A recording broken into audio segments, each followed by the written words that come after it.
नमस्कार, हिमाचल बुलेटिन में आपका स्वागत है। पेश हैं आज के समाचार। हिमाचल प्रदेश विधानसभा के बजट सत्र के 5वें दिन आज मुख्यमंत्री श्री जयराम ठाकुर ने राज्यपाल महोदय के अभिभाषण पर सदन में हुई चर्चा का जवाब देते हुए कहा।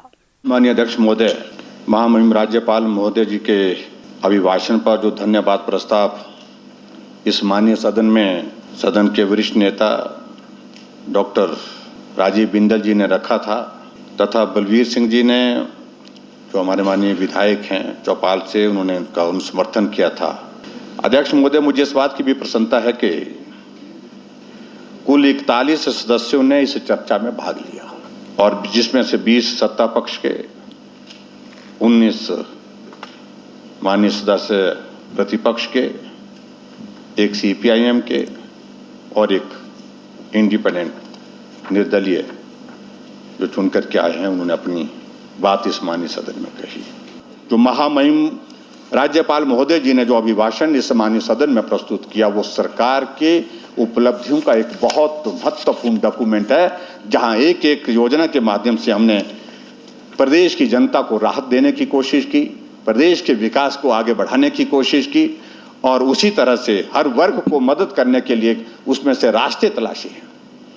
मैं इस बात का मैं खासतौर से मैं जिक्र कर रहा हूं, हमारे वो मित्र चले गए, वो अपनी स्थिति स्पष्ट नहीं कर पाए। हमने कहा था कि अगर आप 5 साल जो कांग्रेस की सरकार रही उसमें से एक योजना का जिक्र करो, जिस योजना को आज लोग याद करते हैं कि नया काम शुरू हुआ था, वही नहीं, पूरा 5 साल का कार्यकाल और अंत का जब दौर आता है तब घोषणा करने के सिवाय और कोई रास्ता नहीं उनके पास होता है, वो करते रहे।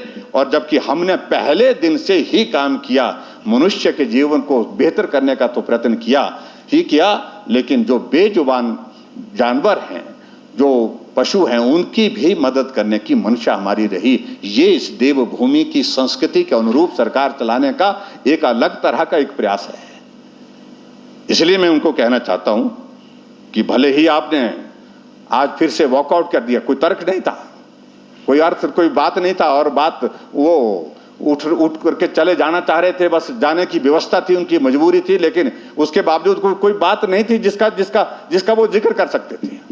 बीच बीच में जिन मुद्दों को उठाते रहे उन मुद्दों का हम जवाब देते रहे, लेकिन फिर भी वो चले गए।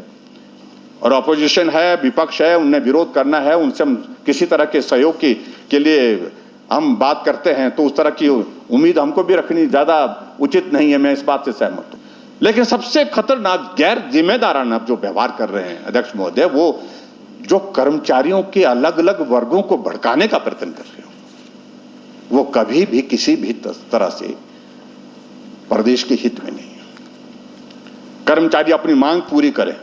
यह हमारी सरकार है जिस सरकार में हर वर्ग को, कर्मचारी के हर वर्ग को जब भी उनका ड्यूज तय थे कि ये मिलना चाहिए, जो हिस्सा मिलना चाहिए, हमने दिया है, हमने मदद की है, हमने प्रयास किया है। और इसके लिए कर्मचारी वर्ग इस बात से सहमत भी है कि वर्तमान सरकार ने इस कोविड की सिचुएशन में भी कर्मचारियों की तनख्वाह एक दिन रुकने नहीं दी, एक दिन पेंशन रुकने नहीं दी। अध्यक्ष महोदय, मैं महामहिम राज्यपाल महोदय जी का जो अभिभाषण यहाँ इस माननीय सदन में जो दिया, उनका मैं आभार व्यक्त करता हूँ इस सदन की ओर से। यूक्रेन में फंसे प्रदेशवासियों को सुरक्षित वापस लाने के प्रयासों बारे आज मुख्यमंत्री श्री जयराम ठाकुर ने विधानसभा परिसर में पत्रकारों से अनौपचारिक बातचीत करते हुए कहा। हम 108 बच्चों को लेकर के अभी तक उनको लाने में सफल हुए हैं, वो अपने घर में चले गए हैं। परसों मेरी वीडियो कॉन्फ्रेंस के माध्यम से जो बच्चे वहाँ यूक्रेन में हैं, काफ़ी बच्चे उसमें जुड़े थे, कनेक्ट हुए थे, जिनसे जो नेटवर्क में थे वो उनसे इंटरेक्शन करने का मौका भी मिला, बात करने का। पेरेंट्स जो यहाँ पर हैं उनसे भी बात करने का अवसर मिला है उसमें, और हम सब लोग बहुत चिंतित हैं। भारत सरकार बहुत ज़ोरदार प्रयत्न कर रही है कि हर बच्चा वहाँ सुरक्षित रहे और वहाँ से जब आए तो वो सुरक्षित होकर के हिमाचल पहुँचे, इस बात के लिए प्रयत्न कर रहे हैं। और मैं उम्मीद करता हूँ कि सभी बच्चे सुरक्षित होकर के बहुत जल्दी वापस पहुँचेंगे। हालात वहाँ के चिंताजनक हैं, निश्चित रूप से इसमें दो राय नहीं है, लेकिन एक अच्छी चीज़ जो हमको इसमें जो मिली जानकारी के, जो कैपिटल है कीव जो वहाँ की, वहाँ पर हिमाचल का कोई भी बच्चा वहाँ पर नहीं है। दूसरी जगह जो बच्चे हैं उनको अलग अलग तरीके से उनको कम्युनिकेट करके हम जानकारी दे रहे हैं कि आपको बेहतर तरीके से किस प्रकार से वहाँ से निकलना है। और हमारी केंद्र सरकार ने जो 4 मंत्री विशेष तौर से लगाए इस कोऑर्डिनेशन के लिए, वो सारी चीज़ में कोऑर्डिनेशन करके जो बेहतर परिणाम मुझे लगता है कि आएंगे उसमें। मुख्यमंत्री श्री जयराम ठाकुर ने आज मंडी के ऐतिहासिक पड्डल मैदान से विश्व विख्यात अंतर्राष्ट्रीय शिवरात्रि मेले का विधिवत शुभारंभ किया। मुख्यमंत्री ने मुख्य देवता राज माधोराय के प्रसिद्ध मंदिर में शीश नवाया तथा पारंपरिक शोभा यात्रा जलेब में भाग लिया, जो श्री राज माधोराय मंदिर से आरंभ होकर पड्डल मैदान पर समाप्त हुई। पारंपरिक वेशभूषा में सुसज्जित लोगों ने शोभा यात्रा में स्थानीय देवी देवताओं की पालकियों को उठाकर पड्डल मैदान तक पहुंचाया। जलेब में जिला के लगभग 216 देवी देवताओं ने भाग लिया। मुख्यमंत्री ने पगड़ी समारोह में भी भाग लिया तथा श्री माधोराय मंदिर में पूजा अर्चना की। पड्डल मैदान में लोगों को संबोधित करते हुए श्री जयराम ठाकुर ने कहा कि कोविड-19 के दौर में देवी देवताओं के चढ़ावे में भी गिरावट आई है। इसके दृष्टिगत राज्य सरकार ने बजंतरियों के मानदेय को दोगुना करने का निर्णय लिया है। उन्होंने देवी देवताओं के राशन में 50% वृद्धि करने की घोषणा की। मुख्यमंत्री ने देवी देवताओं के नजराने में भी 33% वृद्धि करने की घोषणा की। उन्होंने कहा कि पिछले वर्ष नजराने और मानदेय के लिए 50 लाख रुपए प्रदान किए गए थे, जबकि इस वर्ष इस पर 75 लाख रुपए व्यय किए जाएंगे, जो प्रदेश सरकार की देव संस्कृति में अटूट श्रद्धा और विश्वास को प्रदर्शित करता है। श्री जयराम ठाकुर ने कहा कि मेले व त्योहार हमारी समृद्ध संस्कृति के परिचायक है। उन्होंने कहा कि राज्य सरकार ने लगभग 2 माह पूर्व अपने 4 वर्ष का कार्यकाल पूर्ण किया है। ऐतिहासिक पड्डल मैदान में हुए 4 साल के समारोह को प्रधानमंत्री ने अपनी गरिमामयी उपस्थिति से सुशोभित किया तथा 11,500 करोड़ रुपए की विभिन्न विकासात्मक परियोजनाओं के शिलान्यास व उद्घाटन किए। मुख्यमंत्री ने कहा, सबसे पहले मैं मंडी के शिवरात्रि के इस अवसर पर आप सबको बहुत बहुत बधाई और शुभकामनाएं देता हूँ। मंडी का हमारा ये शिवरात्रि का त्योहार हम बहुत उत्साह के साथ मनाते हैं और इसीलिए इस मेले को अंतर्राष्ट्रीय स्तर का दर्जा दिया गया। सेवा और समर्पण के साथ हमारी सरकार को हमने संचालित किया। इस देवभूमि हिमाचल प्रदेश की संस्कृति के मुताबिक हमने हिमाचल प्रदेश में काम करने की अपनी कोशिश की।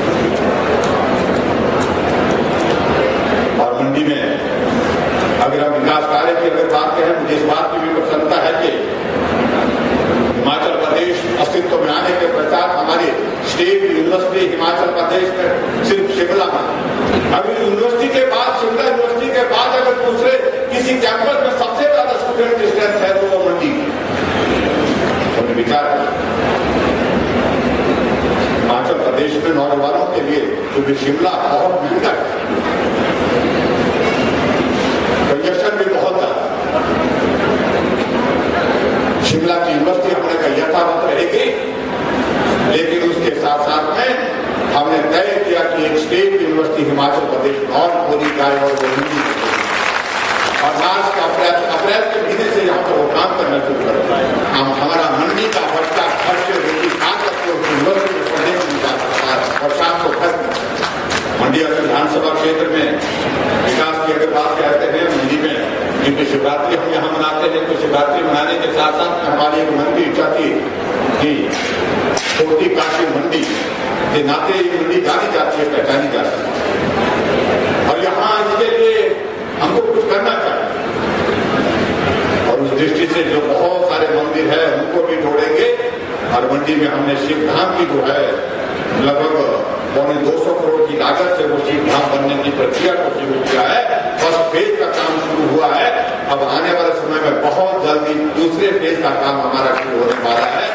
इसके उपरांत मुख्यमंत्री ने पड्डल मेला मैदान में विभिन्न विभागों, बोर्डों, निगमों द्वारा लगाई गई प्रदर्शनी का शुभारंभ किया और इसमें गहन रुचि प्रदर्शित की। हिमाचल बुलेटिन देखने के लिए सब्सक्राइब करें YouTube channel IPR Himachal, follow करें ट्विटर @DPRHP, लाइक करें Facebook page information and public relations department Himachal Pradesh, visit करें वेबसाइट www.himachalpr.gov.in।